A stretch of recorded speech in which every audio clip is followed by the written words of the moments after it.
J'arrive à la prison de Fresnes le 9 janvier 2010. Il fait froid. Je descends du RER, j'arrive à la prison, je vois cette prison de Fresnes. Là, je me dis, ouais, ça va être balèze. Ça va être costaud. C'est grand, c'est rude, froid. En 3 mois, je perds 8 kilos et je vois tout ce qui se passe dans la prison. Il y a des choses qui me plaisent, des choses qui me déplaisent. Moi, je suis quelqu'un d'hypersensible. Donc, je me dis, ça va pas te plaire longtemps.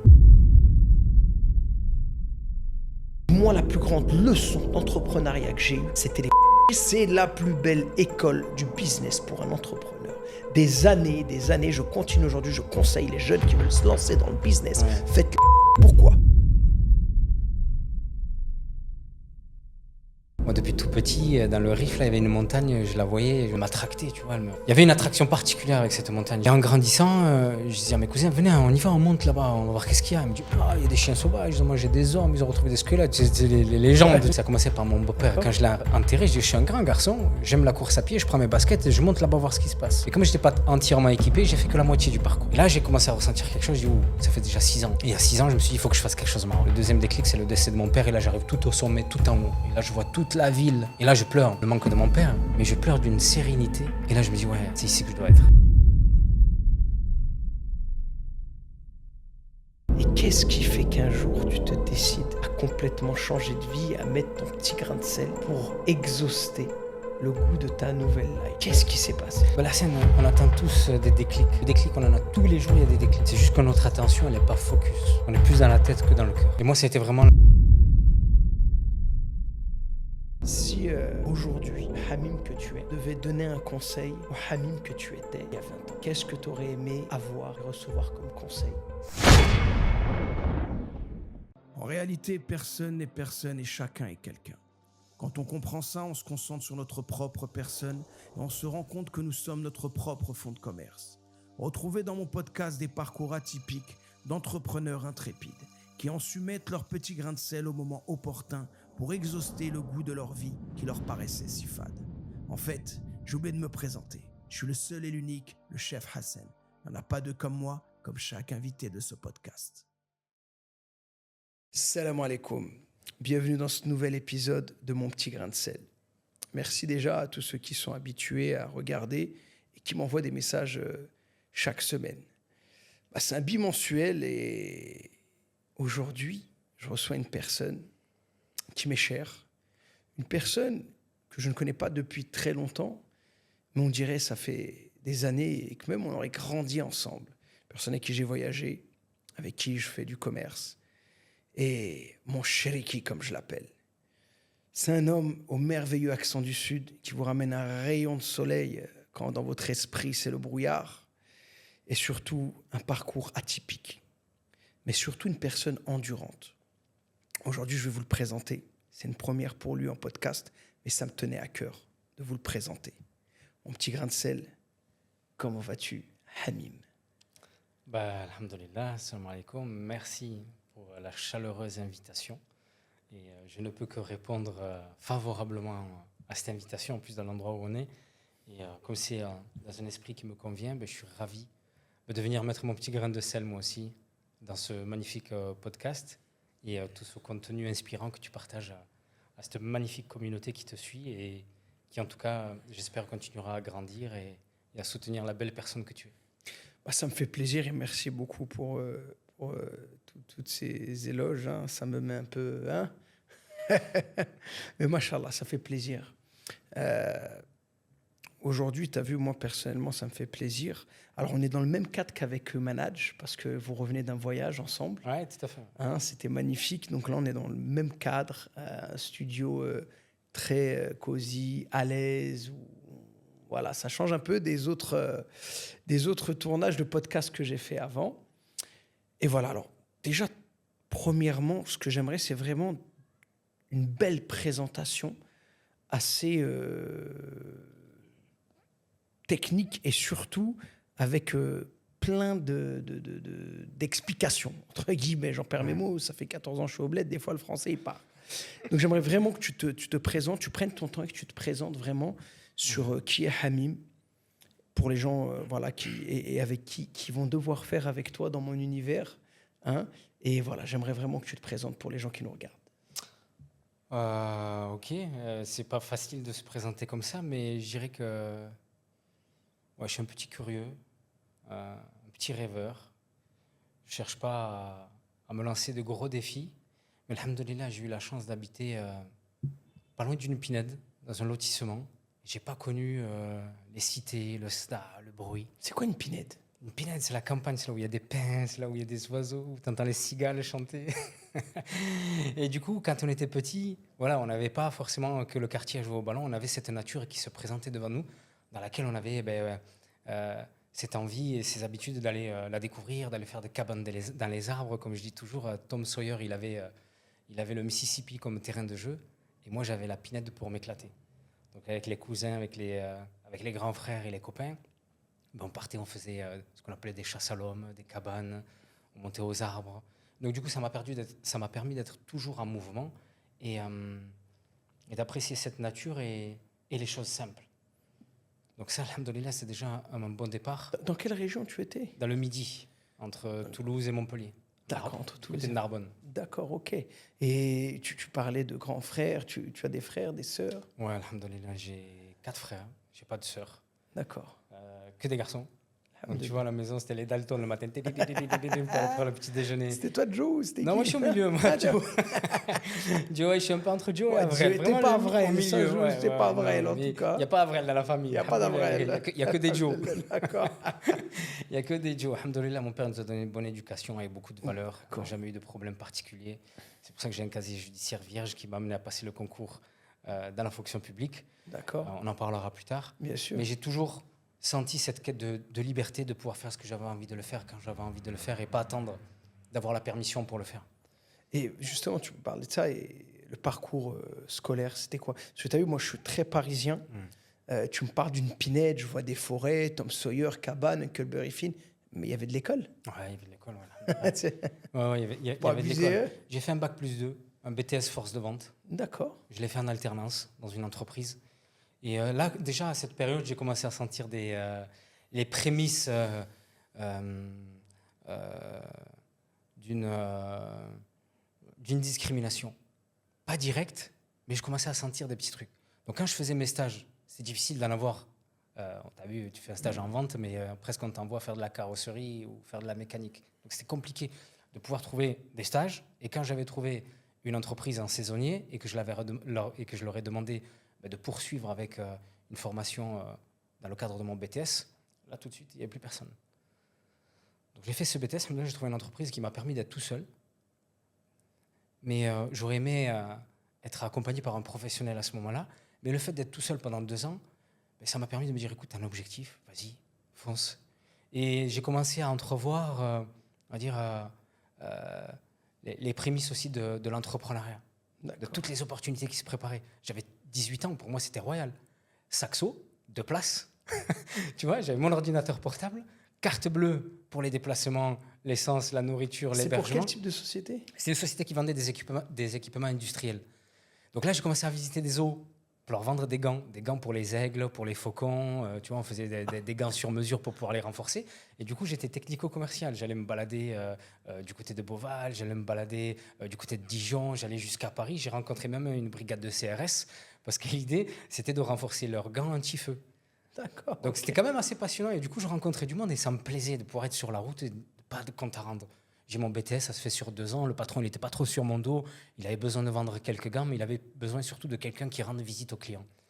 Et donc, je prenais ma voiture, je faisais ma tournée. Après, je repartais à l'école. J'avais trouvé cet équilibre top. Et même des fois, j'en abusais un petit peu. J'allais pas en cours. Je passais plus de temps à aller dans des salons, des forums et de rencontrer des professionnels de l'équipement. C'est pas l'équipement qui me plaisait, mais c'était toutes ces relations humaines qui, à 18 ans, devant moi, commençaient à s'ouvrir. Je me disais, ouais, il y a la possibilité de faire de belles rencontres. Mais ensuite, voilà. Et toujours dans ta zone, donc dans ton secteur. C'est dans mon secteur, mais je partais, je faisais le salon du Bourget de l'équipement industriel à Paris. Okay. On dormait 3 jours là-bas. Non, vraiment, je commençais à m'ouvrir. Et du coup, après le BTS, que j'ai pas eu pour un demi-point, j'avais pas la volonté d'aller au bout et d'aller de me faire repêcher pour avoir mon BTS. Je commençais à chercher du travail un peu dans le même esprit et je trouvais pas. D'accord. Et là, parce que donc là, le petit Hamim, qui a grandi dans le Midi, cabane, la pinède, la famille, les 4 grands frères, une vie, machallah. Après, les prémices de la compréhension qu'on n'est pas pareil, malheureusement, alors que l'on est en vérité, surtout quand on voit comment tu as grandi et d'où tu es issu. Et tu as parlé d'une chose, la fonction publique. Comment tu es tombé dedans? Donc, tu as arrêté le BTS. Comment tu as switché dans la fonction publique? Ouais. Ben écoute, je travaillais en tant que télévendeur, puisque c'est le seul taf qu'on m'a proposé. J'avais des annonces qui me plaisaient, qui rentraient vraiment dans ce que j'étais capable de faire et le poste que j'étais capable d'accompagner, enfin, de représenter. Je méritais ce poste-là par rapport à mes compétences et mon expérience. Mais du coup, j'ai envoyé 150 CV. J'ai eu aucun retour. Donc là, une petite déception. Après, je me suis dit, ouais, qu'est-ce que tu sais faire, qu'est-ce que tu aimes faire? Et j'aimais bouger. Donc le sport, le mouvement, je me suis dit, voilà, pourquoi pas passer un concours pour entrer soit dans les douanes, ou soit dans l'armée, la marine. J'adorais les bateaux. Je me dis, à l'occasion d'aller bouger, mettre un peu d'argent de côté, tu as 20 ans, tu fais 15 ans de carrière et ensuite tu es à la retraite. Et là, tu peux commencer peut-être potentiellement à profiter pleinement de ta vie. Et à ce moment-là, j'ai un de mes frères, moi, qui est déjà dans la fonction publique, et il me parle de l'administration pénitentiaire. D'accord. Et au début, pour moi, je me dis, ouais, c'est des sports, c'est des métiers de la fonction publique où il y a du sport, où ça bouge. Et ça pourrait correspondre à mon état d'esprit à ce moment-là. Je ne connais pas du tout la prison. J'ai un ou deux amis qui ont fait un petit peu de prison, à qui j'ai envoyé des lettres, mais je ne suis jamais rentré dans une prison. Je ne sais pas du tout comment ça se passe. Donc, tu pars donc entre l'armée, la douane, Ouais. et au final, tu vois cet appel d'offres en tant que dans le monde pénitentiaire. Ouais. Alors, donc, toi, je sais que tu es très sportif. Alors, c'était quoi? Alors, comment tu t'y es pris? Comment on s'y prend pour déjà, tu sais, moi, je trouve un paradoxe énorme. On l'a, hein, c'est parce que là, tu m'expliques, paradoxe de ouf, où je fais un BTS dans le commerce. Je suis victime, tu sais, je suis très triste, moi. Je te jure, là, j'ai une tristesse d'entendre que même un frérot qui vient d'une province, qui a grandi dans un tout autre environnement que moi, j'ai pu grandir, comme beaucoup de banlieusards, surtout moi qui viens du 9-3, et je me dis, wesh, c'est quoi le délire? Subhanallah. Le mec qui vient d'une campagne, il a grandi comme dans le monde rural, comme les Français, carrément. pure souche. Carrément. Et je te jure, j'ai eu un pic de tristesse quand tu m'as dit plus de 150 CV envoyés, rien. Et ce paradoxe qui est de aller vers la fonction publique. Je ne sais pas si tu vois donc, moi, ce que j'essaie de comprendre, c'est comment on passe aux antipodes, comme ça, en se disant, je vais rentrer dans la fonction publique, alors que peut-être dans les 150 CV que tu avais envoyés, tu avais postulé dans des travails qui ressemblaient plus à ton image, à ce que tu voulais faire, à ton kiff. C'était plus par fatalisme que tu es parti dans la fonction publique, ou tu cherchais, parce que je sais que ça nous est tous arrivé à un moment donné, il faut que j'assure mes arrières, il faut que je trouve un job, et on va dire, je vais faire où il y a des choses qui me plaisent, comme le sport, parce que je sais que tu es un très grand sportif. Parce que quand tu dis administration pénitentiaire, sport, les gens vont se dire, wesh, le mec, c'est un enfoiré, il voulait casser des bouches ou quoi? Non, c'était plus en éducateur sportif. Ouais, mais justement, je vais reprendre ces deux questions-là qui sont très pertinentes et profondes. Ouais, dis-moi. Et ensuite, on va switcher sur le poste. Qu'est-ce que je suis allé faire là-bas? Vas-y. D'accord. Mais la première chose, je pense qu'il y a le conditionnement. Nos parents, ils sont arrivés ici, et avoir un CDI, déjà pour eux, à l'époque, c'était high level. Tu as un CDI, tu peux déjà imaginer te marier, acheter une maison, potentiellement, mais en tout cas, préparer une retraite. Donc c'est vrai qu'on a été un petit peu conditionné avec tout ça. Et en même temps, mon père, et comme d'autres, tu leur dis, fonction publique, pour eux, c'est waouh, c'est une médaille, quoi. Tu as un poste assuré, t'as un poste assuré à vie. Donc l'envie peut-être aussi de lui faire plaisir, de l'honorer, parce que quand je suis rentré dans la fonction publique, ça lui a fait quelque chose. Je ne savais pas trop ce que c'était, mais c'était la fonction publique. C'est comme quand tu as ta carte nationale, tu es en règle, fonctionnaire, en fait. Tu es fonctionnaire. D'accord. Donc Tu as un boulot quasiment presque à vie. Mais du coup, moi, je ne me voyais pas à vie là-dedans. Moi, ce qui m'intéressait, c'était de bouger. Je regardais un petit peu comment ça se passait, me renseigner, ouais, ça peut être pas mal et tout. Donc, je passe mon concours, je pars en formation, je fais des stages, et j'arrive à Saint-Étienne-la-Talodia. J'arrive à Saint-Étienne, je me dis, waouh, c'est vraiment quelque chose. Mais alhamdoulilah, je me dis, je suis capable. je suis capable de gérer ces gars, d'entretenir des relations humaines un petit peu, comme on a vu quand j'étais commercial. Hein. L'idée, c'est de coopérer. On est là dans le même bateau, tu as besoin de moi, je suis là pour toi, et on va faire en sorte de coopérer pour amener le navire là où il doit aller. Et donc, j'ai mon affectation à la prison de Fresnes. J'arrive à la prison de Fresnes le 9 janvier 2010. Il fait froid. Je suis tout seul, Fresnes, c'est quelque chose. je descends du RER, j'arrive à la prison, je vois cette prison de Fresnes. Là, je me dis, ouais, ça va être balèze, ça va être costaud. C'est grand, c'est rude, il fait froid. En 3 mois, je perds 8 kilos. On a des coursives, parce que je démarre en tant que surveillant, je passe par là. C'est la première case, surveillant pénitentiaire. Et je vois tout ce qui se passe dans la prison. Il y a des choses qui me plaisent, des choses qui me déplaisent. Je vois des profils corrects, avec qui j'ai envie de travailler. Je vois une grosse misère sociale. Moi, je suis quelqu'un d'hypersensible. Donc je me dis, ça ne va pas te plaire longtemps. Je vois beaucoup d'injustices. Et avec mes valeurs, je ne suis pas aligné. Et je commence à me sentir mal. Il faut que je trouve quelque chose, que je sorte de cet environnement qui devenait toxique, physiquement et mentalement. Psychologiquement. Et après, je me dis, ouais, c'est à moi de donner un sens au job que je suis en train de faire. C'est pas juste, ok, j'ai une formation, il faut que je sois comme ça, parce que très rapidement, tu commences à perdre ton humanité là-dedans. Au début, tu es touché par des choses qui presque t'endors pas, mais après, progressivement, très rapidement, c'est banal. Et vivre avec ça, c'est pas normal. De faire comme si de rien n'était, parce que tu gardes des choses quand même à l'intérieur de toi. C'est un environnement qui te touche, que ce soit de nuit ou de jour, et qui peut être anxiogène, et il faut être préparé à faire ce genre de job. Je n'ai même pas de job, c'est vraiment des métiers. Voilà, c'est pas juste garder des numéros d'écrou, c'est de travailler avec des personnes au quotidien qui sont dans une souffrance, qui n'ont pas forcément choisi d'être là. On ne va pas rentrer dans un débat où on va parler de la prison, parce qu'il y en a qui sont pour, il y en a qui sont contre, peu importe. Ah non, bien sûr, après, moi, pour en avoir fait plusieurs fois, moi, j'avais une logique très simple. Tu joues, tu perds, t'assumes. Moi, c'était ma vision. Par contre, oui, en prison, tu avais des gens qui ne l'ont pas forcément choisi, des monsieur et madame tout le monde, qui se retrouvent dans des cas. Moi, je me souviens d'un homme qui avait fait une erreur. Il avait renversé quelqu'un, il s'était enfui. Certes, il n'avait pas à s'enfuir, mais qui sait comment tu aurais réagi à ce moment-là.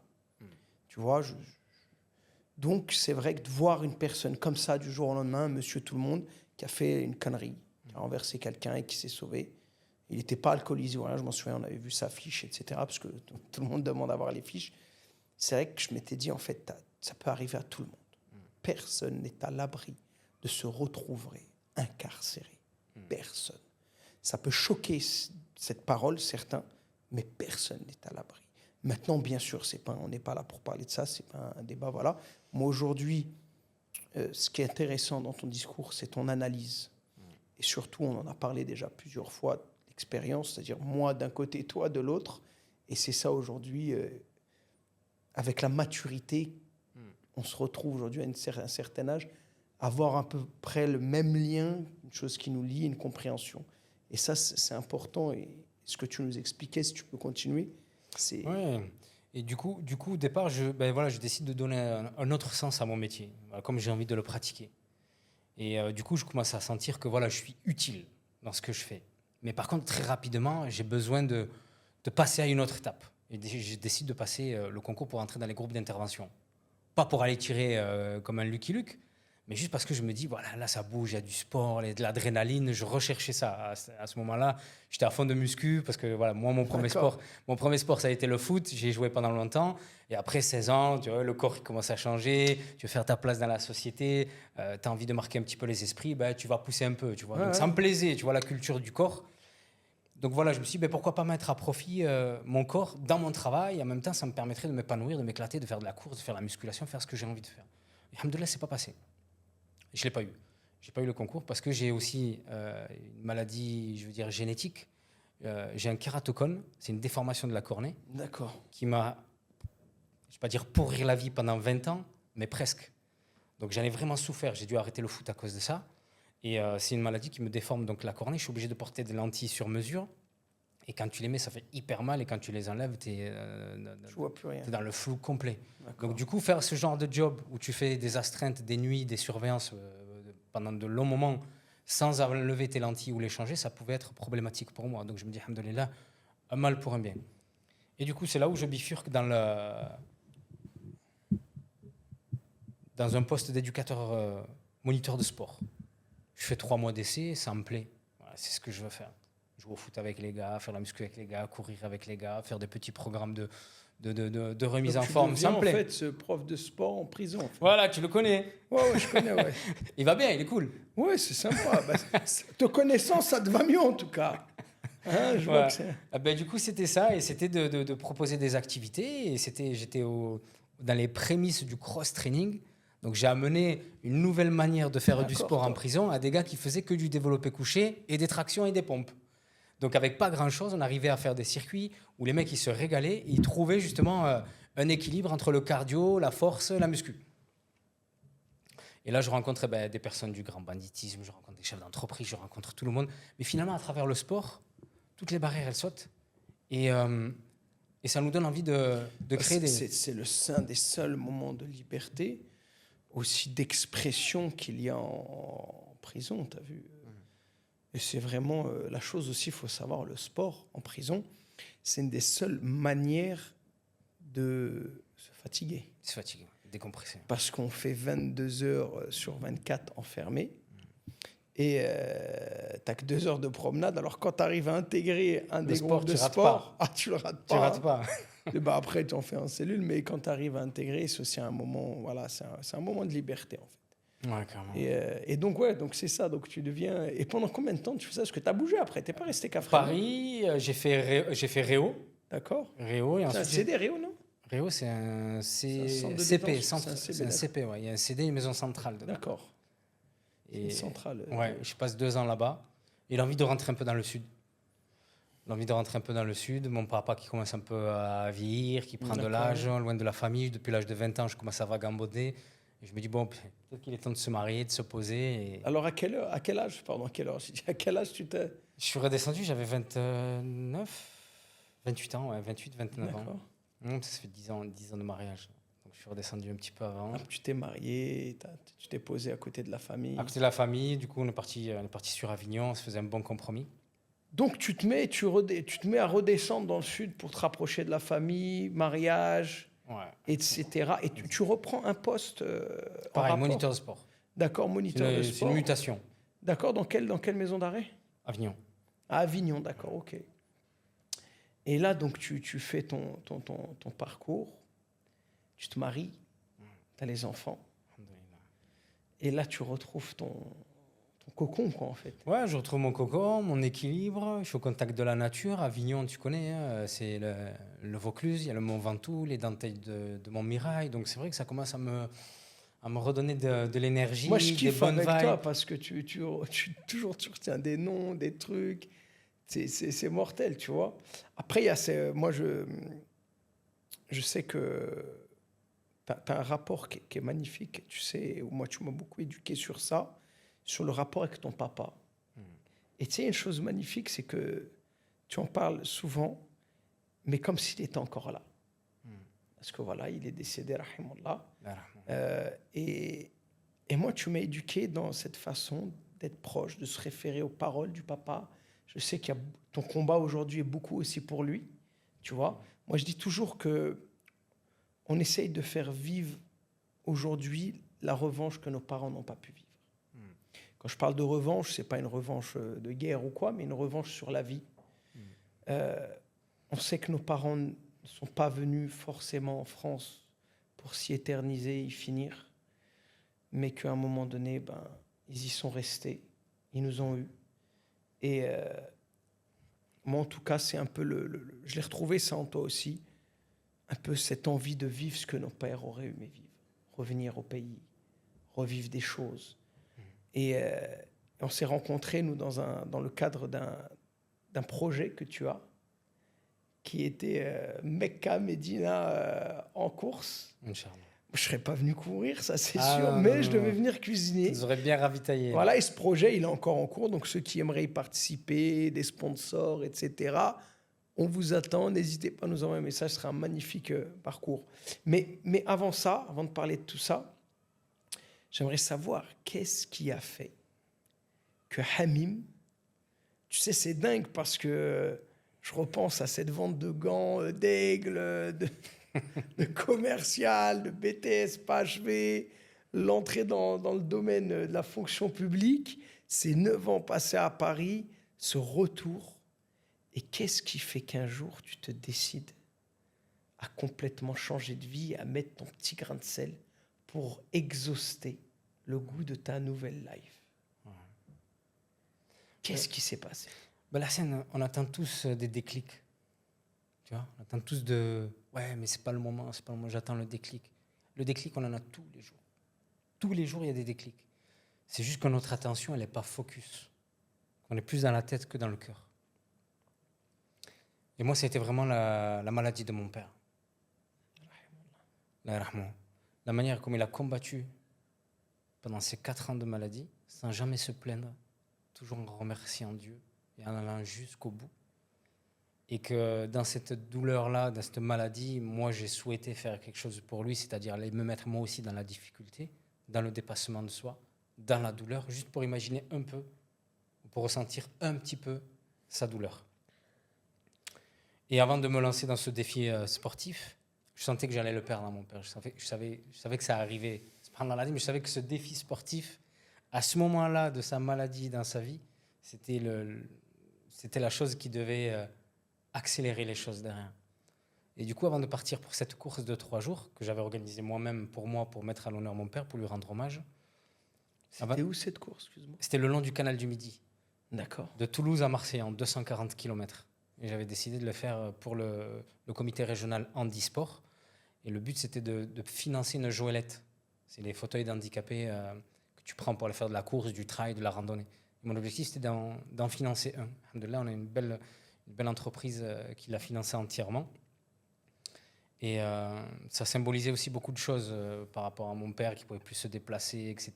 Mais je me suis dit, mais au moins, derrière cette action-là, il y aura quelque chose qui restera. C'est pas juste j'ai couru 240 km et c'est fini. Et avant de partir, mon père était à l'hôpital. Avant de partir, je dis, papa, je m'en vais. Est-ce que tu as quelque chose, un conseil, quelque chose à me dire? Il me dit, Qadil Gharad. Fais ce que tu vas faire en arabe. Je dis, mais papa, je suis ton fils, dis-moi quelque chose pour la suite, plus tard. Il me dit, Raka Rajel, tu es un homme maintenant. Qadil Gharad. Fais ce que tu vas faire. Et cette phrase, ça a été, mais elle a résonné à l'intérieur de moi, elle m'a donné une force. C'est comme quand Thor, il appelle le marteau, tu vois. C'était vraiment le truc, comme si j'avais la bénédiction de mon père qui m'a dit, Waldi, tout ce que tu vas faire, fonce, vas-y, Qadil Gharad. Et juste avant de claquer la porte, je dis, papa, comment tu as vécu ta vie? 74 ans, comment tu as vécu ta vie? Il m'a fait. Je dis, non, papa, quand même, tu as fait des choses, tu as vu des gens, tu as bougé, tu as été en Espagne, tu as été au Maroc, tu as été en France. Il m'a dit, ma brawalo, c'était rien. Et du coup, ça, c'est venu vraiment encore me donner encore plus de force et me dire qu'en fait, la vie, tu ne sais pas quand est-ce qu'elle va s'arrêter. Et dans tous les cas, même si elle est longue, fais ce que tu aimes. Fais ce que tu as envie de faire. Et le sacrifice de mon père pour m'amener là où je suis, moi, aujourd'hui, je me suis dit, il faut que je me batte, il faut que je sois à la hauteur des sacrifices qu'il a fait. Je ne peux pas rester, comme je dis chaque fois, le cul sur le canapé à regarder Netflix et à flirter avec la dépression. Je n'ai pas le droit de ça. Je n'ai pas le droit de me dire, ouais, ça va mal, nanana, maktab, je la râle, si, ça. Je n'ai pas le droit. Mon père, il a traversé la mer, il est venu dans un pays où il n'avait ni la langue, il ne connaissait personne, juste pour qu'on puisse vivre correctement, dignement, qu'on fasse un petit peu d'études, qu'on se remplisse un petit peu la tête, mais surtout, qu'on n'oublie pas les valeurs. Moi, mon père, il m'a laissé 2 héritages. Mes frères avec qui j'ai de très bonnes relations et toutes les valeurs qu'il a pu me donner que j'essaie d'incarner au mieux au quotidien. Et je ne cours pas derrière la liberté financière. Tu le fais bien en tout cas et moi, c'est ce qui m'a charmé. Moi, les gens qui me connaissent un peu connaissent un peu les 1001 vies que j'ai eues, toutes les personnes que je connais. Et c'est vrai qu'aujourd'hui, moi, tu as été un coup de cœur. Et toujours heureux de te voir, tu as vu, et je parle souvent de toi, parce qu'en fait, ce que moi j'ai ressenti, c'est cette force, justement. En fait, cette force tranquille. Et qu'Allah te la laisse, et continue à être celui que tu es. Et aujourd'hui, de voir, tu sais, je comprends mieux tout cet engagement que tu veux donner dans ces courses. Dans cette, tu sais, moi, je regarde souvent tes stories et tu me motives voilà, à prendre soin de soi-même, à se lever et faire les choses. Parce qu'une des grandes différences aujourd'hui dans la réussite mondaine, et quand je dis réussite, c'est pas être millionnaire. Moi, je le dis tous les jours, c'est pas être millionnaire, réussir. C'est de vivre de ce que l'on aime comme on aime. C'est du travail, c'est du boulot. Et c'est pour ça que je te dis toujours, faut l'endurance. Tu connais ce que c'est que l'endurance? Ben maintenant, welcome dans la vie de businessman, d'entrepreneur, et de garder cette endurance. Et je suis sûr et certain, Bidnillah, que si tu es endurant au même titre que tu l'es dans tes courses et dans la vie que tu mènes et que tu as eu, à un moment donné, pour moi, tu deviendras en tout cas une personne incontournable dans ces magnifiques projets que tu as entrepris, que ce soit avec moi, la Maryse, donc notre marque de produits du terroir, et que ce soit dans Odyssée Maghreb. Et justement, switcher sur Odyssée Maghreb. Juste le nom Odyssée, je kiffe. Je connais un peu voilà, ce que tu mets en place. Ces séjours où tu ramènes des gens, se dépasser soi-même en gravissant les montagnes, que ce soit le Mont Toubkal. Et je te souhaite de faire toutes les montagnes du monde derrière. Et aujourd'hui, voilà, tu as eu ce moment où tu as décidé donc de quitter la France, de venir passer une année sabbatique, comme on dit, auprès de tes racines. Nador, le Rif. T'es le premier Rifin que je connais, calme quand même. Hein. J'imagine même pas quand ça explose, tu vois, machallah. Et où tu m'as rejoint à Marrakech, où après tu es resté, tu as fini à Marrakech. Comment tu t'es décidé? D'accord, tu vas bien expliquer ce déclic, mais de prendre la famille, de venir au Maroc. Ben, encore, on arrivait à mon père, l'enterrement. Moi, depuis tout petit, dans le Rif, là, il y avait une montagne, je la voyais, elle m'a tracté, tu vois. Il y avait une attraction particulière avec cette montagne. Je n'ai pas du tout montagnard, moi, c'était la pinède, le pain, rien de ouf. Je ne suis pas un alpiniste, pas du tout. Et en grandissant, je disais à mes cousins, venez, on y va, on monte là-bas, on va voir qu'est-ce qu'il y a. Ils me disent, ah, il y a des chiens sauvages, ils ont mangé des hommes, ils ont retrouvé des squelettes. C'est les légendes, tu vois, juste pour pas y aller, parce que les mecs, ils ont autre chose à faire, tu vois. Et quand j'ai enterré mon beau-père, là, parce que ça a commencé par mon beau-père, quand je l'ai enterré, je dis, je suis un grand garçon, j'aime la course à pied, je prends mes baskets et je monte là-bas voir ce qui se passe. Mais comme je n'étais pas entièrement équipé, j'ai fait que la moitié du parcours. Et là, j'ai commencé à ressentir quelque chose, je dis, ouh, ça fait déjà 6 ans. Et il y a 6 ans, je me suis dit, il faut que je fasse quelque chose au Maroc. Il y a une connexion, il faut que je ramène quelque chose, je ne savais pas quoi. Des fois, tu as des projets, mais tu vois, le temps, ils viennent sculpter un petit peu tout ça et faire en sorte qu'à la fin, ben, tu te dis, ah, ok, tout ce temps-là, ça m'a permis d'arriver là. Et le deuxième déclic, c'est le décès de mon père. Et là, j'arrive tout au sommet, tout en haut. Et là, je vois toute la ville. Et je vois le cimetière qui est tout petit, la maison qui est petite. Et là, je pleure le manque de mon père, mais je pleure d'une sérénité, d'une quiétude que je retrouve dans les hauts des montagnes. Je me dis, qu'est-ce qui m'amène ici? Et là, je me dis, ouais, c'est ici que je dois être. C'est ici, c'est au Maroc que je me sens bien. On parlait des costumes, tu vois. Tu as le costume du mari, du collègue, du salarié, du ci, du ça. Mais quel est véritablement mon costume à moi? Ok, j'ai trouvé mon identité, je suis en quête, je suis en train de chercher entre la double nationalité. Là-bas, tu es en France, tu es un étranger. Tu arrives ici, tu es un étranger. J'ai même ma place, elle est où? Et dans la montagne, je l'ai trouvée. Alhamdoulilah, je me suis posé tranquille. J'ai regardé cette vue. Je dis, ouais, je suis en mouvement. Ben vas-y, je me sens bien, ça me fait du bien. Je suis sûr qu'il y a d'autres personnes à qui ça peut faire du bien. Et moi, mon idée, il y a 6 ans, c'était pas de venir au Maroc pour faire des pompes et des squats autour d'une piscine. C'était faire en sorte qu'une personne qui n'est pas bien dans son environnement, ben, tu l'amènes dans un endroit où tu sais que tu vas la chambouler à travers les sens et qu'elle va vivre véritablement une expérience. C'est pour ça que je l'ai appelé Odyssée Maghreb, parce qu'il y a toute une aventure derrière qui est propre à moi, hein, tout mon parcours. Et là, je me suis dit, ben, vas-y, c'est ça que tu dois faire. Invite les gens à venir te rejoindre et aller à la rencontre de la culture amazigh, de vivre en immersion, pas juste un circuit touristique et tu montes, tu redescends et tu t'en vas. Justement, là, tu redescends du Toubkal. Ouais. Vous avez fait l'ascension? On a fait l'ascension. Ouais. Ok, avec Najib, Manaj, et qui est un de tes frères aussi? Il y avait mon petit frère, ouais, infirmier, Nordin. Okay. Ouais. Et alors, un ami à lui, infirmier aussi, Hakim, et docteur Brock, Khalid. Inch'Allah, j'ai vu, moi j'ai kiffé les cascades, Franchement, c'est magnifique à Ouais, suivre. en plus, c'était vraiment un trek. On a pris les mules avec nous, on a mangé dehors, on a été chez l'habitant, on a bu le thé, on a rencontré des gens, on a fait une petite action solidaire. Il y a une personne qui ramassait des sacs de sable au bord d'une rivière pour les amener chez lui pour construire un mur, pour monter un mur. Il n'avait pas les moyens de prendre un camion, on est parti, on a pris chacun un sac de 20 kilos, il était vraiment content, il a apprécié. Et les gars qui sont venus, ils ont vécu une expérience. Tu viens pas juste faire des stories, des selfies, tu viens contribuer Non, l'expérience de la montagne, moi-même personnellement, c'est là où j'ai fait ma taouba, comme on dit, mon repentir. C'était en bas d'une montagne. Et toujours, je raconte, parce que quand on était jeune, on avait un des seuls voyages qu'on faisait que le service jeunesse, c'était la montagne. La montagne. Et j'ai vécu des choses dans la montagne. En fait, pour ma part, la montagne m'a donné une sensation de liberté. De liberté. Qui était tellement énorme que tu peux me dire, il y a la mer, le désert aussi, c'est autre chose. La mer, la campagne, le désert, mais la montagne, subhanallah, il y a un truc, je ne sais pas pourquoi, mais il y a un truc vraiment qui est différent. Et moi, souvent, j'ai un manque, c'est de me retrouver à la montagne. Il faut que tu partes avec nous. Je ne suis pas le mec, aujourd'hui, je suis tout jeune, je me remettrai en condition, j'espère Inch'Allah qu'on pourra faire un bon trek, mais je prends la voiture et j'essaie de monter le plus haut possible. Déjà, c'est bien, déjà, tu vois. Et je regarde les lacs, etc. Et aujourd'hui, ben, tu es parti parce que tu as lâché donc, ton travail initial dans la fonction publique et tu te lances dans l'entrepreneuriat. Quelle est ta vision, toi, aujourd'hui, de l'entrepreneuriat? Parce que tu es quand même quelqu'un qui ne fonce pas la tête baissée. Tu es quelqu'un de pragmatique, qui analyse. Et j'aimerais, moi, justement, avoir ta vision sur l'entrepreneuriat et que les gens un peu voilà, comprennent et partagent ta vision. Tu vois, l'entrepreneuriat, je fais un petit peu la relation avec la prison. C'est là où mes 13 années de prison m'ont permis de me rendre compte qu'il y avait quand même une corrélation entre prison et entrepreneuriat.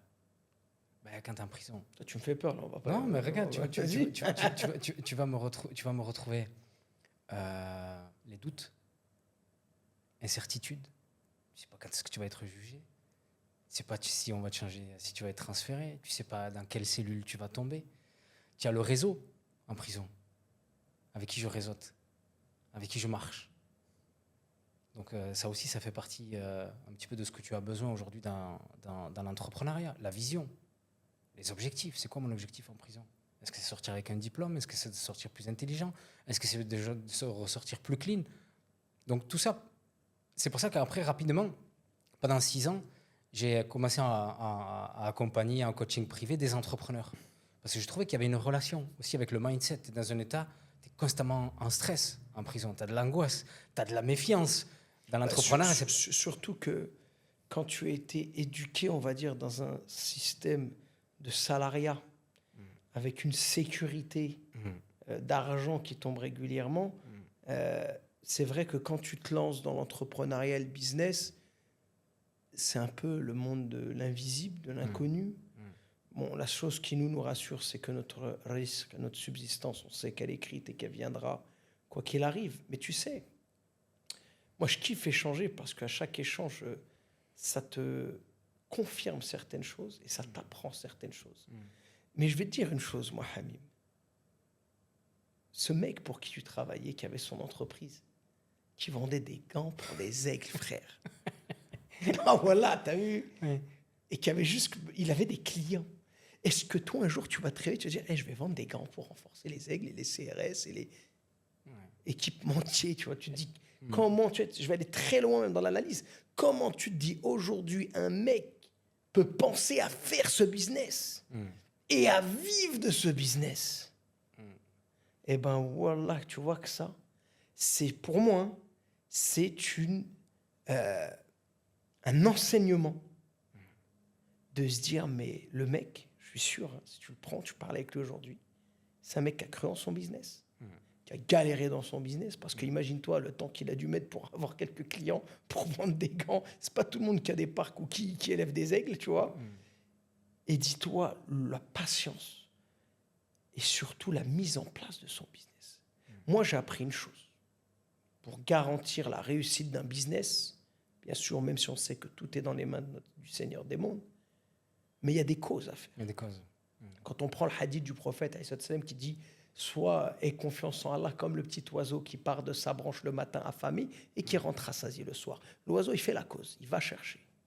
L'oiseau, il n'est pas resté sur la branche et la nourriture est venue. Si tu respectes, tu vois, moi toujours je te le dis, quelques codes, il y a une sélection naturelle dans le gain d'argent qui viendra. Et ça passe souvent par la patience, par comment dire, la conviction que ton business il va porter ses fruits. Si les doutes prennent le dessus, tu n'iras nulle part. Tu peux avoir le meilleur business entre les mains. Si tu es submergé par les doutes, ton business ira nulle part. Moi, la plus grande leçon d'entrepreneuriat que j'ai eue, c'était les marchés. Les marchés, ouais. T'as fait les marchés? Ouais, j'ai fait les marchés. Ouais. Le marché, c'est la plus belle école du business pour un entrepreneur. Des années, je continue aujourd'hui, je conseille les jeunes qui veulent se lancer dans le business, faites les marchés. Pourquoi? Première leçon. Ah, tu te casses la gueule, hein? Ouais, première leçon, c'est quoi? C'est tu te lèves, c'est toi. Ouais, si tu te lèves pas le matin, il y aura rien. Tu déballes pas. Voilà, tu te lèves. Ensuite, la patience. La patience dans deux choses. Est-ce qu'aujourd'hui, je vais avoir ma place quand je suis pas temporaire? Quand je suis pas fixe? Quand je suis un ambulant, bah voilà, je dois suivre le placier. Est-ce que je vais avoir une place, négocier, tirage au sort et tout ça? Troisième chose, j'ai ma place. Patienter. Clients, charmer les clients, parler, essayer de les ramener. Troisième chose, la satisfaction personnelle de ton travail et de savoir si tu as choisi le bon produit à vendre, si tu l'as bien vendu, et si la semaine prochaine, tu revends le même produit. Et quatrièmement, quand tu rentres chez toi, la fierté est de comprendre le business. J'achète un, je vends, ça donne deux. Ça, pour moi, c'est une des bases. Aujourd'hui, avec l'expérience, j'ai appris une chose. Si tu restes avec tes convictions que ton business va marcher, en tout cas, Inch'Allah, et avec l'aide d'Allah, bien sûr, parce qu'on revient toujours à ça, il va marcher. Si maintenant tu es submergé par les doutes, ça ne va pas marcher. Moi, pourquoi? Je te dis toujours, concentre-toi. Moi, je vois, alhamdoulilah, je ne suis pas devin, hein, mais j'ai une expérience dans le business. Depuis 15 ans, je fais du business. 19 ans, je monte ma première société. 41 ans, le parcours. Et je n'arrive pas à travailler pour quelqu'un. Je travaille pour des clients en vendant mon savoir-faire. Mais je suis autodidacte et je suis dans mon business.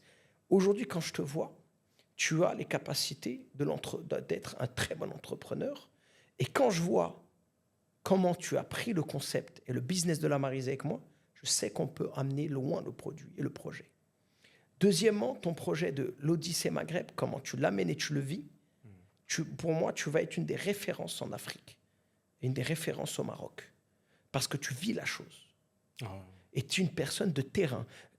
Pour moi, la vraie valorisation sur le temps et le business qui sera mené de façon pérenne, c'est le business du terrain. Oui, aujourd'hui, on est dans l'ère du digital. Oui, on est dans la vente de paroles, de mots. C'est vrai. Mais pour moi, rien ne remplacera le business de terrain. Parce que le business et la subsistance n'est pas qu'une histoire de papier et de chiffres. C'est une histoire de comment je le vis et comment je vais faire vivre mes enfants derrière. Et comment je vais faire vivre ma famille avec ce business. Et aujourd'hui, en le voyant, et moi je te le dis, et je te le répète, patiente, sois convaincu et ferme dans ton business. Tu vas y arriver. Et moi je le sais parce que je sais ce qui se fait autour. Je sais dans ton domaine qui propose quoi. Parce que moi-même j'ai organisé des années des séjours. Et aujourd'hui, pour moi, c'est ces deux éléments-là qui vont faire. Être convaincu et la patience. Ne pas acheter tous ses sous. Y aller petit à petit, pardon. Mais tu vas voir où ça va aller. Et j'espère qu'on sera encore vivant pour en reparler d'ici quelques années et de se dire voilà. Parce que qu'on le veuille ou non, malgré toute cette mutation du business aujourd'hui que l'on voit avec les réseaux sociaux, avec toutes ces choses, je suis convaincu d'une seule chose, c'est que le seul real business qui reste, c'est le business de terrain. Même si tu me dis, ouais, mais l'autre, il est devenu millionnaire. Les millions, ça se perd vite. Aussi vite que ça a été gagné, ça peut se perdre, mon frère. Faut pas se mentir sur ça. Faut pas se mentir. Par contre, j'ai appris une chose. La course de fond,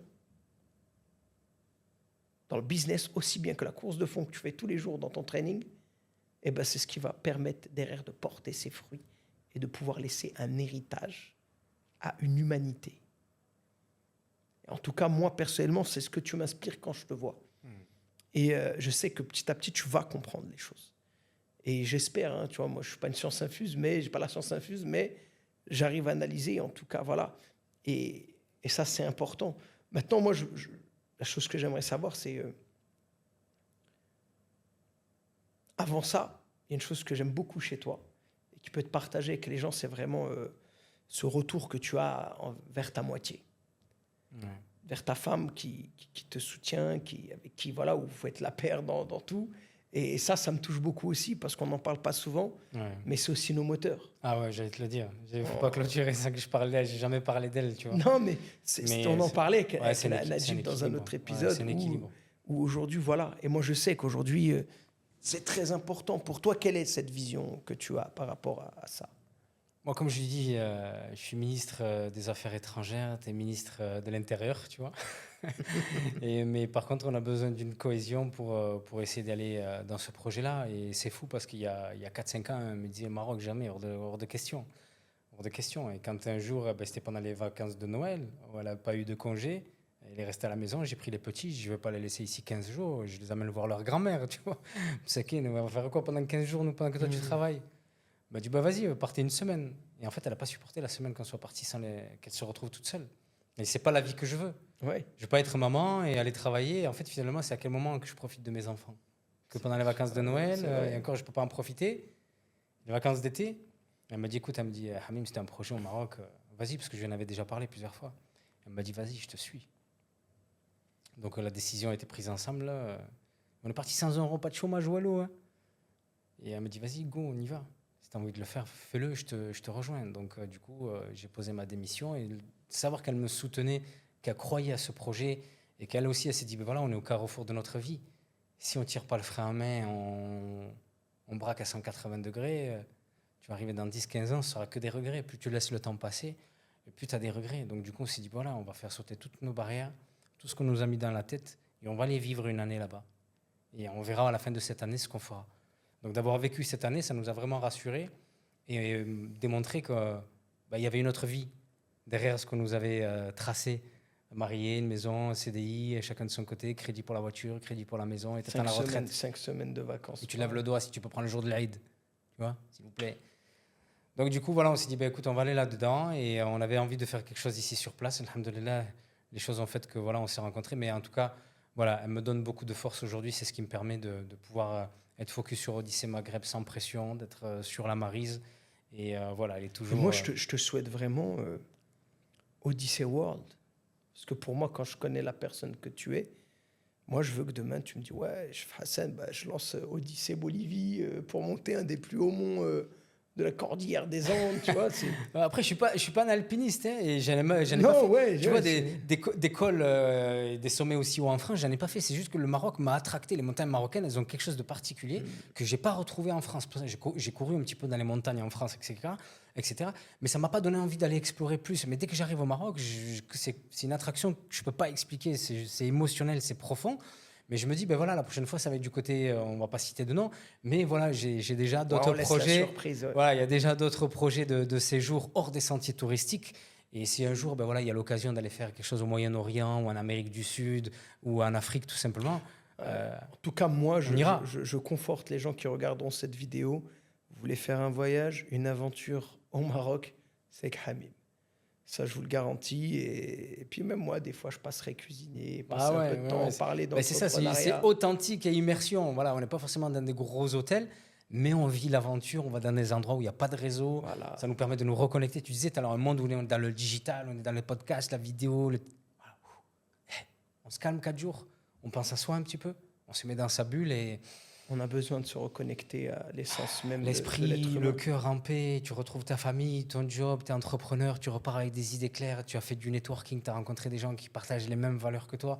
Il faut se permettre de vivre des expériences. Comme je disais, la vie, en fait, c'est quoi la scène? C'est une succession d'expériences et d'émotions. Il faut prendre l'instant présent pour vivre ce type d'émotions. On ne vit plus, on est dans des villes. C'est pour ça qu'on développe des maladies comme la dépression, l'anxiété, le stress, parce qu'on n'est pas dans notre environnement. Notre environnement, c'est celui d'être en pleine nature et tu l'as ressenti. Je ne dis Ah pas ouais, d'y moi, vivre c'est- toute l'année, mais va Moi, va t'y sentir bien.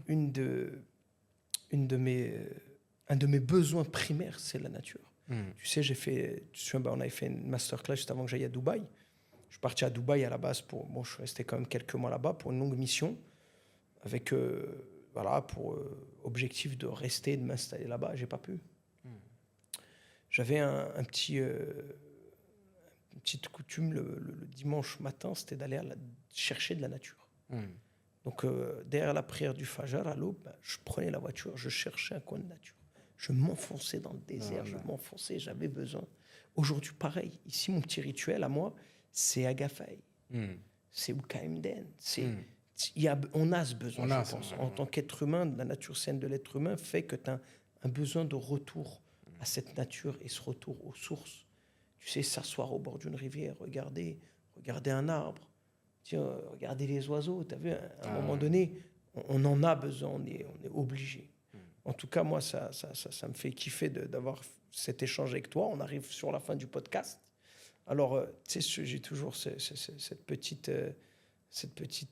petit rituel aussi, hein, fin du podcast, c'est de demander à l'invité si aujourd'hui, le Hamim que tu es devait donner un conseil au Hamim que tu étais il y a 20 ans. Qu'est-ce que tu aurais aimé avoir et recevoir comme conseil il y a 20 ans en arrière? En fait, c'est une sorte de mise devant un miroir à notre jeunesse et même aux moins jeunes. En tout cas, les conseils sont ce qui fait avancer beaucoup dans la vie aussi. Et j'aimerais, moi, l'entendre en tout cas. Juste deux choses. Fais le premier pas et tout le reste suivra. Parce que pendant un moment, quand j'étais petit, j'étais dans l'attente. Ouais, mais ça vient pas, Fais le premier pas et tout le reste suivra. Et la deuxième chose, c'est une citation de Rumi que j'aurais aimé connaître plus jeune, avec la sagesse que j'ai maintenant. Ce que tu cherches, te cherche aussi. Et t'inquiète, tout passera. Voilà mon dernier grain de premier sel. pas. Et ce que tu cherches te cherche aussi. Ouais. C'est beau. Moi, comme je dis toujours aux gars, le chemin est long, mais il ne commencera pas tant que tu n'auras pas franchi le premier pas.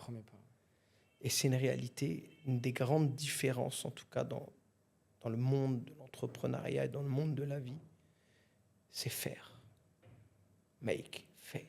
Si tu ne fais pas, ne t'attends pas à avoir le résultat. Après, tu peux faire, mais il faut la patience, faut quand même apprendre aussi. Tu as vu certaines choses.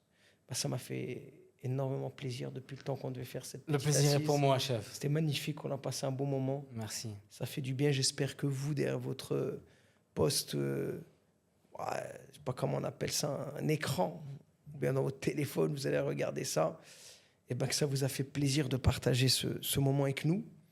Mon petit grain de sel. Voilà, c'est un podcast, comme je dis, que je fais vraiment avec des amis. C'est très intime. C'est mon moment de psychanalyse où je me fais du bien à parler, à échanger avec des frérots qui ont un parcours très atypique. Donc voilà, alors comme on se plaint souvent de contenu qui n'est pas instructif ou pas intéressant, moi je me bats aussi pour vous donner du bon contenu avec des parcours de vie qui n'est pas comme les autres. Alors partagez autour de vous, ça coûte rien, c'est gratuit. Copiez-coller le lien, envoyez-le, ça peut aider des personnes, ça peut donner des réponses aux questions que beaucoup ont et leur permettre de trouver ce moment où mettre leur petit grain de sel qui va exhauster le goût de leur vie. Donc voilà, et partagez la chaîne, abonnez-vous, rajoutez un pouce. J'essaie de faire comme tout le monde et de dire ce que tout le monde dit. Mais en tout cas, je vous dis surtout à la prochaine pour le prochain épisode. Et merci à vous.